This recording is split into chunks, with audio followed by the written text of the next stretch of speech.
کیا مسلمان ہونے کا فیصلہ کرنے کے بعد آپ کے لیے اپنا کیریئر چھوڑنا مشکل تھا؟ بالکل بھی نہیں، انتہائی آسان تھا۔ میں بس اس سے تھک چکی تھی، مزید کسی خواہش کا حصول باقی نہیں رہا تھا۔ آپ کا ایک تصور ہوتا ہے اور آپ سوچتے ہیں کہ کیسا ہوگا اور جب آپ وہاں پہنچتے ہیں تو محسوس ہوتا ہے کہ یہ تو اس سے بہت مختلف ہے جو ٹی وی پر نظر آتا ہے۔ وہاں رہنے کی حقیقت میری توقع سے انتہائی زیادہ مختلف تھی۔ وہ شاندار ہے، وہاں مزہ بھی ہے، مگر میں نے ایلی کی السلام علیکم ورحمۃ اللہ وبرکاتہ۔ میں ہم زمیل عبدالرزاق اور آپ دیکھ رہے ہیں یوٹیوب چینل محمد ہود۔ آج کی ویڈیو ہے سسٹر جیمی براؤن، جس نے اسلام قبول کیا۔ یہ ایک امریکن ایکٹریس تھی ہالی ووڈ کی۔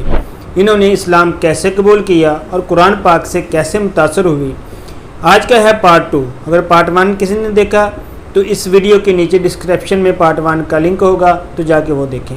آئیں دیکھتے ہیں پارٹ 2۔ کیا مسلمان ہونے کا فیصلہ کرنے کے بعد آپ کے لیے اپنا کیریئر چھوڑنا مشکل تھا؟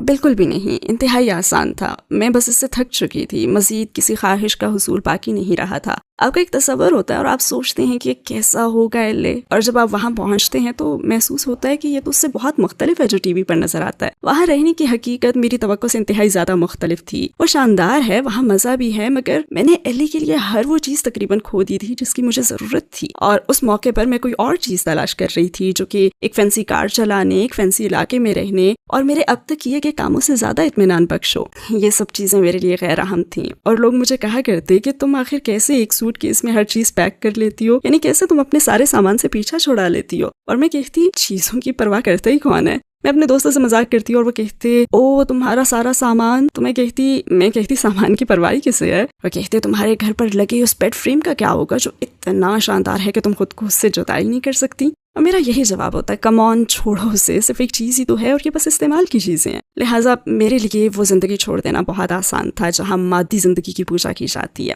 جب میں وہاں سے نکلی تو میں نے سن سیٹ بولیوارڈ پر استعمال کردہ چیزوں کی ایک بڑی سیل رکھی جو شاید آگے چل کر میری دکاندارانہ زندگی کا پیش خیمہ بننے والی تھی، پتہ نہیں، مگر میں نے سن سیٹ بولیوارڈ کے ایک پارک میں ایک زمین پر ایک بڑی پلاسٹک شیٹ بچھائی اور اس پر اپنا تمام سامان رکھ دیا اور لوگوں کو کہا کہ جو چاہے لے لو۔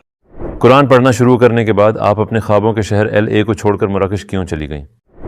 میرے لاس اینجلس چھوڑنے کی وجہ یہ تھی کہ مجھے معلوم تھا کہ میں آفیشلی کلمہ پڑھنے والی ہوں۔ مجھے معلوم تھا کہ جن لوگوں کے ساتھ میں نے وقت گزارا ہے، میں جس لائف سٹائل میں جی رہی تھی، میں جس شعبے میں کام کر رہی تھی، میں اس جگہ خود کو بہت تنہا محسوس کرنے لگی، جو کہ پہلے میرے خوابوں کی جگہ تھی، شاید آپ سمجھ سکتے ہو۔ ایل اے واقعی میرے خوابوں کا شہر تھا اور مجھے اس کی ہر بات ہی پسند تھی، مگر جیسے ہی مجھے اسلام کی روشنی ملی، وہ تمام چیزیں جن سے مجھے محبت تھی، میں اب ذرا بھی ان کا حصہ نہیں رہنا چاہتی تھی۔ لہٰذا میں جانتی تھی کہ یہ نہیں ہو سکتا کہ میں ایک دن اپنے دوستوں کو کال کروں اور کہوں کہ میں مسلمان ہونے والی ہوں، میں اب حجاب پہنوں گی، لہٰذا شاید اب ہم کبھی ساتھ وقت بھی نہ گزار سکے، کیونکہ جن جگہوں پر تم گزارنا چاہتے ہو میں وہاں نہیں جانا چاہتی، اور اسی طرح کی چیزیں۔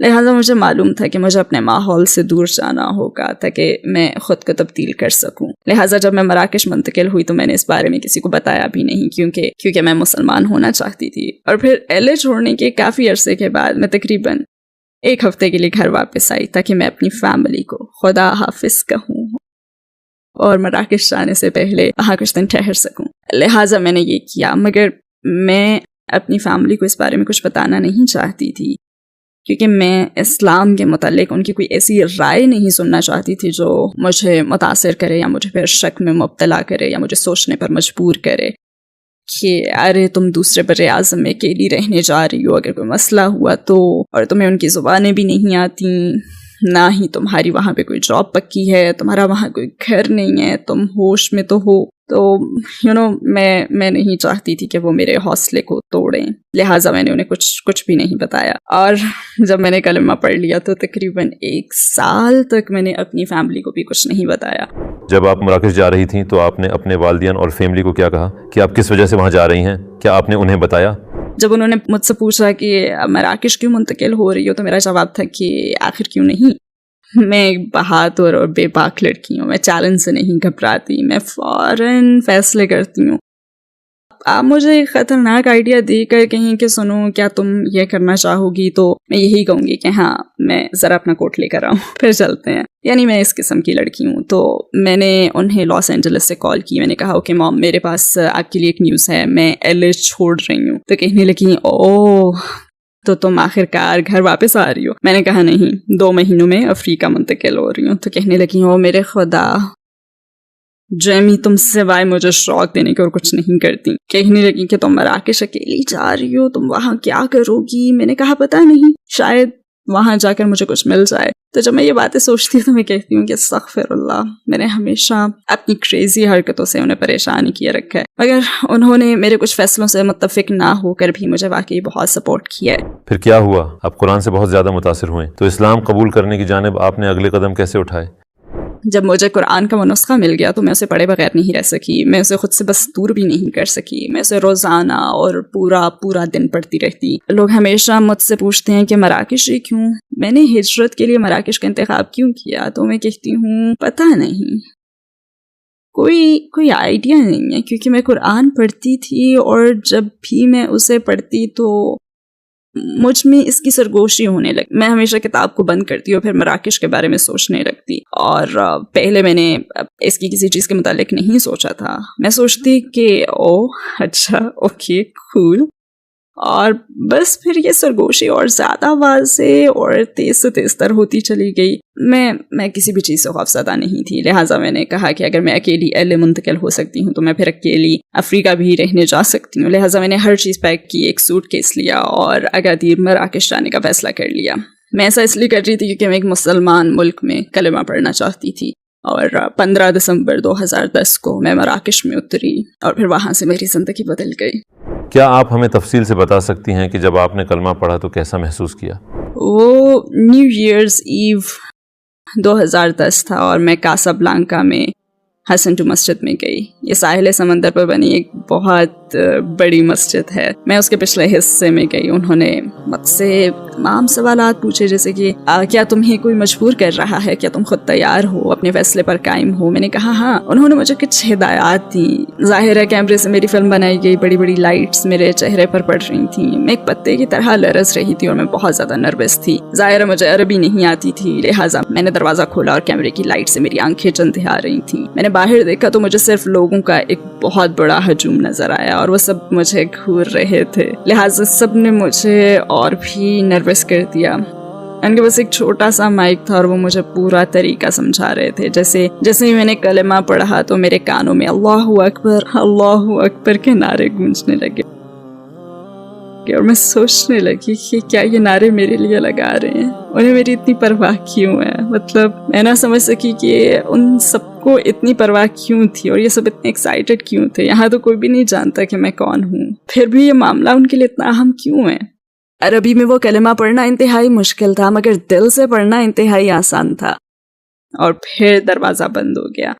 میں نے 1 منٹ لیا کیونکہ وہ مجھے نماز پڑھنے کا کہہ رہے تھے اور وہ کہنے لگے کیونکہ آپ طریقہ سیکھنے کے لیے ہی پڑھ لو، مگر مجھے نماز پڑھنی آتی نہیں تھی. اور پھر مجھے ایسا محسوس ہوا جیسے میں کوئی نقلی چیز ہوں، کیونکہ مجھے معلوم نہیں تھا کہ میں کیا کر رہی ہوں. اور وہ بہت زیادہ جذباتی ہو رہے تھے. یہ ان کے لیے ایک بہت بڑا واقعہ تھا. میں سوچنے لگی کہ بس کھڑا ہونا ہے اور ختم، زمین پر سر جھکا کے کھڑا ہونا ہے. پتہ نہیں، اب مجھے نہیں معلوم تھا کہ میں نماز کیسے پڑھوں. لہٰذا میں نے فوراً ہی خود کو ناقص محسوس کیا. پھر میں سوچنے لگی کہ اوکے میں مسلمان ہوں اور پھر یہ سارے مسلمان نماز پڑھ رہے ہیں اور میں ابھی بالکل نئی ہوں جسے نہیں پتا کہ کیا کرنا ہے. تو کوئی بات نہیں. تو میں نے اپنے طور پر نماز پڑھی. کچھ پتہ نہیں تھا کہ میں کیا کر رہی ہوں، مگر تھوڑی دیر پہلے جو کچھ میں نے کیا تھا اس پر ابھی تک شوق کی حالت میں ہی تھی. یہ سب غیر حقیقی سا محسوس ہوا تھا. اور پھر اس کے بعد کلمہ پڑھنے کے کچھ ہفتوں کے بعد مجھ میں جذبات کا ایک طوفان برپا ہو گیا اور میں نے خود کو ایک بالکل مختلف شخص محسوس کیا. مجھ میں دین کے لیے ایک انتہائی زیادہ پیاس پیدا ہو گئی تھی. کیا آپ کا واسطہ کسی حجابی خاتون سے ہوا تھا اور اس وقت آپ کے ذہن میں کیا خیالات آئے تھے؟ میں اپنی دوست کی امی سے ملی تھی جو کہ مسلمان تھیں. وہ لاس اینجلس وزٹ پر آئی تھیں جہاں میری ان سے ملاقات ہوئی. اور ہم نے وینس بیچ پر ایک بورڈ واک کی تھی. انہوں نے لمبی آستینوں والا عبایا اور حجاب پہنا ہوا تھا, اور ظاہر ہے کہ ان سے معمول کے سوالات ہی کر رہی تھی کہ کیا آپ کو گرمی نہیں لگتی, آپ کو اس میں گرمی نہیں لگتی, کیا آپ ہر وقت اسے پہنے رکھتی ہیں, مطلب جب آپ سوئمنگ وغیرہ کے لیے جانا چاہیں تو پھر کیا کریں گی. اور میں ان سے اسی قسم کے ڈھیروں سوالات کر رہی تھی. وہ اپنے ایمان میں بہت زیادہ مضبوط تھیں. میں اس پر زیادہ بات نہیں کر سکتی, میں ایموشنل ہو جاتی ہوں. وہ اپنے ایمان میں بہت مضبوط تھی, جس سے مجھے اس دین پر گہرائی سے غور کرنے کی انسپریشن ملی. مثلا یہ اتنی گرمی میں خود کو ٹارچر کیوں کر رہی ہیں, کیوں, آخر کیسے, یہ اتنی پکی اور پرعزم کیسے ہیں کہ اپنی کلائیاں تک دکھانے کے لیے تیار نہیں ہیں. میں واقعی میں بہت زیادہ انسپائرڈ تھی. اپنے آنسو کو روکنا بہت مشکل ہوتا ہے کیونکہ میں اس بارے میں بہت ایموشنل ہو جاتی ہوں. اور میں نے اپنی بیٹی کا نام بھی ان کے نام پر رکھا ہے, لہٰذا وہ واقعی ایک مسلمان کے طور پر میرا پہلا امپریشن تھی, اور ایک مسلمان عورت کا بہترین نمونہ تھی. وہ آپ نے حجاب پہننا کیسے شروع کیا؟ جب میں نے پہلی مرتبہ حجاب پہنا تو میں رات کو ایک فلائٹ سے مراکش میں آ رہی تھی, اور جہاز پر میرے ساتھ ایک بیگ تھا, اور اس بیگ میں ایک سکارف تھا, ایک بڑا موٹا اور عجیب سا سکارف. مجھے جہاز سے اترنا اور خود سے یہ کہنا یاد ہے کہ اب وقت آ گیا ہے. جیسے ہی میں جہاز سے اتری اور یہاں مراکش میں زمین نے میرے قدموں کو چھوا تو میری زندگی کے دوسرے چیپٹر کا حقیقتاً آغاز ہو گیا تھا, اور میں اس کا آغاز اچھا کرنا چاہتی تھی. لہٰذا میں نے وہ سکارف لیا اور ایئرپورٹ کے باتھ روم میں چلی گئی اور اسے خوبصورتی سے لپیٹنے کی کوشش کی, مگر اتنی خوبصورتی سے نہیں لپیٹ پائی. مگر میں نے سوچا کہ میرا پہلا تجربہ ہے, دیکھتے ہیں کیسا رہتا ہے. لہٰذا میں نے اسے پہنا اور سر کے گرد لپیٹ لیا, اور اس دن کے بعد سے اسے کبھی نہیں اتارا, الحمدللہ. وہ لوگ جو کہتے ہیں کہ یہ محدود کر دیتا ہے, یہ بڑا ظلم ہے, یہ آزادی میں رکاوٹ بنتا ہے, تو کسی نے بھی مجھے گن پوائنٹ پر حجاب پہننے کو نہیں کہا. جب میں نے مراکش چھوڑا اور میں یونائیٹڈ اسٹیٹس دوبارہ آ گئی تو لوگ مجھ سے پوچھتے ہیں کہ تم اسے اتار کیوں نہیں دیتی, اب تو تم مراکش میں نہیں ہو. تو میں کہتی ہوں کہ میرا ایمان میری لوکیشن کا محتاج نہیں ہے, میں اسے اتارنا چاہتی ہی نہیں ہوں. اور میرے خیال میں امریکہ آنے کے بعد بہت سے لوگ حیران تھے کہ میں نے اسے اتارا نہیں. کیا آپ اپنے ارد گرد کے لوگوں کو دعویٰ دیتی ہیں, اور یہ کام آپ کیسے کرتی ہیں؟ میں ہر وقت دعویٰ دیتی رہتی ہوں. میں اسے عمل سے دعویٰ کا نام دیتی ہوں. یعنی مجھے لوگوں کے درمیان کیسے رہنا ہے جب میں کسی کے ساتھ ہوں, تو ہو سکتا ہے کہ وہ مجھے عجیب سی نظروں سے دیکھیں, کیونکہ ہو سکتا ہے انہوں نے کبھی کسی کو حجاب میں نہ دیکھا ہو, یا شاید وہ سمجھ ہی نہ پائیں کہ میرے متعلق کیا سوچیں, کیونکہ میں وائٹ امریکی ہوں. میں ایکسنٹ کے ساتھ بات نہیں کرتی, مجھے دیکھ کر لگتا بھی نہیں ہے کہ میرا تعلق مڈل ایسٹ سے ہے. لہٰذا میں خوش باش, گھومنے پھرنے والی, دوستانہ مزاج کی مسلمان ہوں جو انہی کے لب و لہجے میں بات کرتی ہے. تو کئی مرتبہ لوگ مجھ سے سوالات کرتے ہیں اور وہ بات شروع کریں تو میں انہیں دعویٰ بھی دیتی ہوں. میں لوگوں کا پیچھا کر کے زبردستی انہیں اسلام کے متعلق بتانے کی کوشش نہیں کرتی, مگر میرے دوست یا مجھے جاننے والے لوگ یا اجنبی بھی اگر مجھ سے سوالات پوچھے تو میں کہتی ہوں کہ میرا مقصد آپ کو تبلیغ کرنا نہیں ہے, میرا کام آپ کو مسلمان بنانا بھی نہیں ہے, میں تو بس آپ کی مدد کرنا چاہتی ہوں اور آپ کے سوالات کے جواب دینا چاہتی ہوں, مگر میں اپنا مذہب آپ پر نہیں تھوپوں گی. تو کیا آپ سے انسپائر ہونے کے بعد کوئی مسلمان ہوا؟ کہ جب میں مراکش میں رہ رہی تھی اور وہاں میری طرح کافی لوگ ہیں, اصل ہم سب ایک کیفے میں تھیں اور کچھ ٹیبلز دور ایک لڑکی اور اس کی ماں بیٹھی ہوئی تھی. لڑکی تقریباً 13 یا 14 یا 15 سال کی ہوگی شاید, اور وہ مجھے گھورے جا رہی تھی. ہم نے اس پر دھیان نہیں دیا. ہم میں سے کچھ نے ٹریڈیشنل ڈریسز پہنے ہوئے تھے, مجھے نہیں پتا ان کے ٹریڈیشنل کیا ہیں, مگر وہ 2 پیسز میں خمار پہنا ہوا تھا, اور کچھ نقاب میں تھیں. وہ بس ہمیں گھور رہی تھیں. ہم سبھی وائٹ تھیں اور ہم سب کی آنکھیں نیلی تھیں, لہٰذا ایک مسلمان ملک میں ہم الگ ہی نظر آتے ہیں. آپ کے سامنے 7 نیلی آنکھوں والی وائٹ نو مسلم خواتین بیٹھی ہوں تو وہاں لوگ نوٹس تو ضرور لیں گے. میری نظریں اس لڑکی پر ہی جمی ہوئی تھیں اور میں نے نوٹ کیا کہ اس نے رونا شروع کر دیا. وہ کافی دیر تک روتی رہی. مجھے بہت ترس آیا. اس وقت میرا لیپ ٹاپ ساتھ تھا, میں اسے کوئی مختصر سی بات لکھ کر دینا چاہتی تھی, مگر مجھے مراکش عربی نہیں آتی. میں اسے فوسا میں لکھ کر دینا چاہتی تھی, لہٰذا میں نے ایک کاغذ لیا اور اپنا لیپ ٹاپ کھولا اور گوگل ٹرانسلیٹ پر آ گئی. میں عربی میں یہ نوٹ لکھنا چاہ رہی تھی کہ چاہے تمہارا رونا جس کے لیے بھی ہو, اللہ تمہاری پریشانی کو دور کرے. تو میں وہ نوٹ لکھ رہی تھی اور وہ تقریباً پورا ہو چکا تھا کہ وہ اور اس کی ماں کھڑے ہوئے اور وہ جانے لگے. میں سوچ رہا کہ میں اس لڑکی کو اس طرح سے جانے نہیں دے سکتی, مجھے اسے یہ نوٹ دینا ہی ہوگا. وہ جانے لگے اور ہماری ٹیبل کے پاس سے گزرنے لگے تو میں نے اس سے ہاتھ ہلایا اور کہا السلام علیکم, ایکسکیوز می. میں نے اسے اپنے پاس بلایا اور اسے پوچھا کہ تم انگلش بولتی ہو؟ اس نے کہا نہیں. میں اسے یہ بتانے کی کوشش کرنے لگی کہ میں دراصل یہ لکھ رہی ہوں, اور میں نے اسے اپنی اسکرین دکھائی کہ دیکھو. میں بتانے لگی کہ میں یہ تمہارے لیے لکھ رہی ہوں. تو میں نے اپنا لیپ ٹاپ تھاما تاکہ وہ عربی میں ترجمہ پڑھ لے, اور وہ پھوٹ پھوٹ کر رونے لگی. اور پھر وہ تھوڑی بہت انگلش بول سکتی تھی. وہ ہمیشہ کہتے ہیں کہ ہم انگلش نہیں بول سکتے لیکن وہ تھوڑی بہت انگلش بول لیتے ہیں. تو اس نے بتایا کہ میں امی کے ساتھ بیٹھی ہوئی تھی اور میں بھی پچھلے کچھ مہینوں سے حجاب پہننا چاہتی ہوں مگر میں ایسا کرنے کی ہمت محسوس نہیں کرتی. مجھے نہیں پتا کہ کیسے اپنی فرینڈس کو حجاب شروع کرنے کے بارے میں بتاؤں. اور اس نے کہا کہ جب میں نے آپ سب کو دیکھا تو نہ صرف یہ کہ آپ سب تو نو مسلم ہیں بلکہ پردے میں بھی ہیں اور آپ سب مکمل پردے میں ہیں. تو کہنے لگی کہ اس بات نے مجھے احساس دلایا کہ آپ نے اس کے لیے کتنی ہمت دکھائی ہوگی اور ہم تو پیدائشی مسلمان ہیں مگر ہم خوفزدہ رہتے ہیں کہ ہماری فرینڈس کیا سوچیں گی. مگر یہ دیکھ کر کہ آپ لوگوں کو کسی کی سوچ کی پرواہ نہیں ہے اور آپ یہ سب صرف اللہ کو راضی کرنے کے لیے کر رہی ہیں, اس سے مجھ میں حجاب پہننے کی خواہش بہت زیادہ بڑھ گئی ہے. تو ظاہر ہم سبھی اس وقت رونے لگی اور ہم سب نے اسے بلایا, ہم سب نے اسے خوب گلے لگایا اور ہم نے ایک دوسرے کے نمبر لیے. اور مشکل سے 2 ہی ہفتے گزرے تھے کہ میری اس سے اور اس کی ماں سے آمنا سامنا ہو گیا. اور وہ ٹائٹ جین اور کراپ ٹاپ ٹی شرٹ کے بجائے فل میکسی ٹی شرٹ, لمبی آستینوں اور مکمل حجاب میں تھی اور مجھے یہ دیکھ کر بہت بہت خوشی ہوئی. ہم جانتے ہیں کہ اسلام زندگی کے ہر مسئلے کا حل بتاتا ہے. آپ کے خیال میں امریکی معاشرے کے 3 سب سے بڑے مسائل کون سے ہیں جنہیں اسلام حل کر سکتا ہے؟ میں کہوں گی کہ صرف 3 نہیں ہے بلکہ پورا معاشرہ ہی مسائل کا شکار ہے. پورے معاشرے کو مدد کی ضرورت ہے. پورا معاشرہ اپنی ہی نظروں میں گر چکا ہے. میں سمجھتی ہوں کہ اسلام امریکہ کو تقریباً ہر لحاظ سے ہی فائدہ دے سکتا ہے.